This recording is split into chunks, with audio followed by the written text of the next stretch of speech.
अस्सलामुअलैकुम दोस्तों, welcome to sniper forex academy YouTube channel. आज हमारी प्राइस सेक्शन की क्लास नंबर 3 है, जिसमें हम सीखेंगे support and resistant. Support and resistant का क्या काम होता है, ये कैसे वर्क करती है, आज इंशाल्लाह इस वीडियो के अंदर सारी चीज़ों को हम डिस्कस करेंगे। सबसे पहले आपको पता होना चाहिए कि जो सपोर्ट होती है, ठीक है, वो नीचे होती है। नीचे से अगर कोई चीज़ हम लगाते हैं तो वो होती है एक किस्म की सपोर्ट। अब ये मिसाल के तौर पे हमारे पास जो है वो सपोर्ट है, ठीक है, इसको हम मान लेते हैं सपोर्ट, ठीक है। ये हमारे पास हो गई सपोर्ट, ठीक है, जिसको हम एस से ज़ाहिर करते हैं। अब हम सपोर्ट को क्या करते हैं, सपोर्ट क्या चीज़ होती है कि एक चीज़ अगर इसके ऊपर गिरती है तो ये नीचे से सपोर्ट देगी और वो चीज़ बार बार इससे जो है वो टकराएगी और ऊपर उठेगी, फिर टकराएगी, फिर ऊपर उठेगी, फिर टकराएगी। ये क्या होगी, सपोर्ट का काम करेगी, ठीक है। अब एक चीज़ होती है रेजिस्टेंट। रेजिस्टेंट के अंदर क्या होता है, रेजिस्टेंट के अंदर एक छत कह लें आप, या एक ऐसा एरिया जहाँ से जो है मार्केट ऊपर नहीं ब्रेक कर सकती, बल्कि उस चीज़ से एक रुकावट है ऐसी कि मिसाल के तौर पे हम बॉल को नीचे फेंकते हैं कमरे के अंदर, तो वो नीचे फर्श से टकरा के ऊपर छत के साथ टकराएगी और फिर नीचे गिर जाएगी। तो ये भी एक जो है वो दीवार है, यानी कि एक रुकावट है जहाँ से मार्केट नीचे से उठेगी और इसके साथ जो है वो टकराएगी और फिर नीचे गिर जाएगी, ठीक है। फिर नीचे सपोर्ट लेगी, फिर ऊपर उठेगी और फिर टकराएगी नीचे से, फिर ऊपर चली जाएगी। इस तरह इस रेंज के अंदर मार्केट घूमती रहेगी। इसमें जो हमारा नीचे वाला पॉइंट होगा उसको हम बोलेंगे सपोर्ट, और जो ऊपर वाला पॉइंट होगा उसको हम बोलेंगे रेजिस्टेंट, ठीक है। जब तक मार्केट इस रेंज के अंदर घूमती रहेगी हम इसको सपोर्ट और रेजिस्टेंट की मदद से ट्रेड करते रहेंगे। अब इसके अंदर क्या होता है, इसके अंदर हमारे पास जो एक मिसाल के तौर पे, अब मैं इसको थोड़ा रिमूव कर देता हूँ, ठीक है। अब इसके अंदर जो हमारे पास ये वाला टच होगा, पहला टच, ये होगा सपोर्ट लगाने के लिए। यहाँ से जब मार्केट एक लेवल बना के जाएगी तो हम क्या करेंगे, इसको इस तरह खींच के रख लेंगे आगे वाली साइड के ऊपर, ठीक है, इस तरह, ठीक है। जब सेकेंड दफ़ा मार्केट इस पॉइंट पे आएगी, ये वाला जो पॉइंट है हमारा, इस पॉइंट के ऊपर जब सेकेंड दफ़ा आएगी तो ये वाला क्या होगा, हमारा इंट्री पॉइंट, ठीक है। थर्ड दफ़ा भी हमारा जो होगा वो इंट्री पॉइंट होगा, फोर्थ दफ़ा भी हमारा एंट्री पॉइंट होगा। पहले टच को छोड़ के यहाँ पे हमारे पास जितने भी पॉइंट्स होंगे, ये वाला है, ये वाला है, ये वाला, ये वाला, ठीक है, ये सारे हमारे जो होंगे, पहले touch, second touch, third touch, fourth, fifth, ठीक है, ये सारे हमारे क्या होंगे, एंट्री पॉइंट, ठीक है। अब सेम इसी तरीके पहला टच जो होगा वो हमारा रेजिस्टेंट लगाने के लिए होगा, ठीक है। Second touch, third touch, fourth touch और फाइव्थ टच। ज़्यादा हम 4 को ही टच ट्रेड करते हैं, लेकिन अगर 5 भी आपको कोई अच्छी कंफर्मेशन देता है तो हम 5 को भी ट्रेड कर लेंगे। नीचे वाली हमारी जो होगी सपोर्ट की एंट्री, वो होगी हमारी बाय की एंट्री, ठीक है। यहाँ से हम क्या करेंगे, बाय की एंट्री लगाएंगे,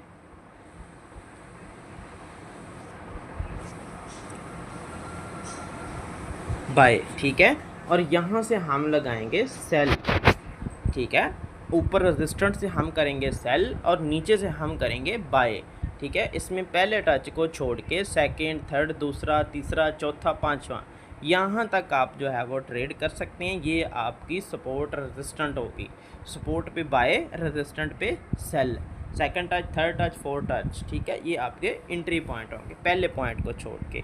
अब हम होप सो कि यहाँ से आपको थोड़ी समझ आ गई होगी। अब हम इसी चीज़ को डिस्कस करते हैं चार्ट के ऊपर, कि चार्ट के ऊपर मार्केट को हम किस तरह एनालाइज करते हैं, किस तरह हम एंट्री लेते हैं, कौन सा हमारा एंट्री पॉइंट होगा, किस तरह हम उसको देखते हैं। अब हम इसको करते हैं रिमूव, या आगे कर लेते हैं। अब हम चलते हैं चार्ट के ऊपर, ठीक है। चार्ट के ऊपर क्या होगा, सेम इसी तरीके की सिचुएशन को मैं आपको दिखाऊंगा कि जहाँ पे मार्केट ने सपोर्ट एंड रेजिस्टेंट क्रिएट की होगी, फिर उसके अंदर हमने उसको ट्रेड कैसे करना है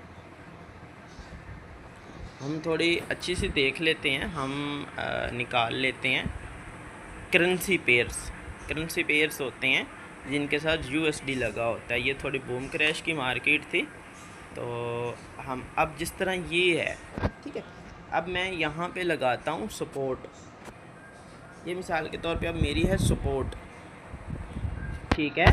इसमें ये टच था हमारे पास, सिर्फ़ और सिर्फ ये एक टच था हमारे पास, सिर्फ़ और सिर्फ हमारे पास ये एक टच था, ये वाला, ठीक है।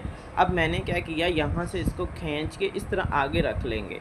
तो जब मार्केट यहाँ से इस पॉइंट से उठ जाएगी घूमते घुमाते इस तरह करके दोबारा इस पॉइंट पे आएगी, तो यहाँ से हम एंट्री लेंगे, ठीक है। ये वाला हमारा सेकंड टच जो होगा वो एंट्री पॉइंट होगा। फिर हम क्या करेंगे, फिर हम इसको थोड़ा लंबा खींच के रख लेंगे। फिर जब जब मार्केट इस लेवल के ऊपर आती रहेगी, ठीक है, मिसाल के तौर पे यहाँ पे आई, इस पॉइंट के ऊपर आई, तो यहाँ से हम क्या करेंगे, एंट्री लेंगे, ठीक है। ये आपका एंट्री पॉइंट होगा और यहाँ से हम बाय की एंट्री लगेंगे, ठीक है। ये आपका एंट्री पॉइंट होगा, इसको हम बोलेंगे बाय की एंट्री, ठीक है। अब सेम इसी तरीके हमारे पास रेजिस्टेंट होती है। तो रेजिस्टेंट के अंदर हम क्या करते हैं, ऊपर एक लेवल पहला टच, जिस तरह हमारा ये टच था, अब हम क्या करेंगे, थोड़ा सा इसको आगे वाली साइड पे, क्योंकि हमेशा आपने जो रेक्टेंगल लगाना है वो राइट साइड पे ही लगाना है, लेफ़्ट साइड पे नहीं लगाना आपने, क्योंकि आपने प्रीवियस मार्केट को नहीं, लाइव मार्केट को ट्रेड करना है। तो जो यहाँ पे ये हमारे पास था पहला टच इसका, ये हो गया सेकंड, ठीक है। तो सेकंड टच के ऊपर हम यहाँ से ट्रेड लेंगे, ठीक है, और थर्ड टच के ऊपर भी ट्रेड लेंगे, फोर्थ टच के ऊपर भी ट्रेड लेंगे। अब इसमें हमने ये वाली जो मूव थी, ये वाली, ये कर ली है कैच, मतलब अब हमने सेल के यहाँ से ट्रेड लगाई और नीचे सपोर्ट तक हमने प्रॉफिट बुक किया, फिर हमने वेट किया, नीचे मार्केट ने सपोर्ट को टच किया, फिर हमने ट्रेड ली, फिर मार्केट ऊपर रजिस्टर्ड पे जाएगी, फिर सेल की ट्रेड लेंगे, नीचे आएगी, फिर बाय की ट्रेड, इस तरह करके, ठीक है। अब इसको हम अगर बड़ा करें तो यहाँ पे हमें तकरीबन 2 से 3 एंट्रियाँ मिल रही हैं। पहली एंट्री जो होगी वो हमारी ये वाली, और सेकंड एंट्री हमारी ये वाली। अगर मार्केट इस तरह दूर है, मतलब रेक्टेंगल से ऊपर से आपकी रेजिस्टेंस से दूर है, तो आप वेट करेंगे कि मार्केट उस पॉइंट तक जाए। अगर उस पॉइंट से नहीं जाती, पहले ही नीचे आ जाती है, तो वो आपकी एंट्री वैलिड नहीं होगी। आपकी शर्त ये है कि मार्केट जो आपने पीछे रेजिस्टेंट मार्क की है उस रेजिस्टेंट के अंदर मार्केट जाए और फिर आप उसको ट्रेड करें, ठीक है। अगर वो बाहर चली जाती है रेजिस्टेंट से, तो फिर भी आपने ट्रेड नहीं लेनी, ठीक है। उसके बाद जी हम थोड़ा सा मज़ीद डिस्कस कर लेते हैं किसी और पॉइंट के ऊपर इसी चीज़ को। अगर कोई आपको एक अकेला पॉइंट भी मिलता है तो तब भी आप उसके अंदर ट्रेड ले सकते हैं। ज़रूरी नहीं है कि आप सिर्फ जो है वो सपोर्ट जहाँ पे बन रही है वहाँ पे रेजिस्टेंट भी बने। अगर वहाँ पे अकेली सपोर्ट है ना, तो आप अकेली सपोर्ट के ऊपर भी बाय कर सकते हैं। यहाँ पे देखें अब, ठीक है, ये हमारी दूर दूर तक जहाँ पे भी हो दूर तक होगी तो वो भी आपकी सपोर्ट ही मानी जाएगी। अगर करीब होगी तो वो भी आपकी सपोर्ट ही मानी जाएगी। मिसाल के तौर पे अब ये पॉइंट था, ये हमारा एंट्री पॉइंट था, सेकंड पॉइंट, ये भी हमारा एंट्री पॉइंट, ये अब ये देखें बिल्कुल करीब है दोनों, तो ये भी एंट्री पॉइंट है, ये भी एंट्री पॉइंट है।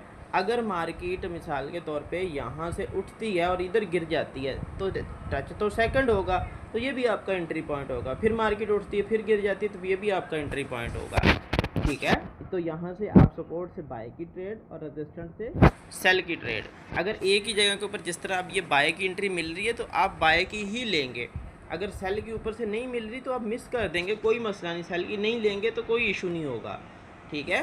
तो यहाँ पे भी देखें, काफ़ी कोशिश करनी है। अब असाइनमेंट जो आपने करनी है, कम से कम जो सपोर्ट आपने ढूंढनी है वो 3 से 4 टच वाली हो, ठीक है। जिस तरह ये मैंने ढूंढी है, अब इसमें अगर हम देखें तो इसमें तकरीबन जो है वो हमारे पास 5 से 6 टच हैं, ठीक है। एक टच हमारे पास ये वाला है जो एंट्री पॉइंट है, ये भी एंट्री पॉइंट है, ये भी एंट्री पॉइंट है 2, और ये भी एंट्री पॉइंट है, ठीक है। कम से कम इस तरह की 3 से 4 वाली आपने ढूंढनी है ताकि आपको मज़ीद जो है वो आसानी हो जाए, ठीक है। तो अगर अकेली भी रेजिस्टेंट मिल रही है, किसी पॉइंट के ऊपर सपोर्ट नहीं है नीचे से, तो आप अकेली रेजिस्टेंट से भी सेल की ट्रेड ले सकते हैं। अगर अकेली सपोर्ट है, ठीक है, और अकेली सपोर्ट के ऊपर भी आप बाय की एंट्री ले सकते हैं। तो होप्स हो कि आपको समझ आ गई होगी, और मिलते हैं इंशाल्लाह एक नई वीडियो के अंदर। तब तक के लिए इजाज़त दीजिए जी, अल्लाह हाफिज़।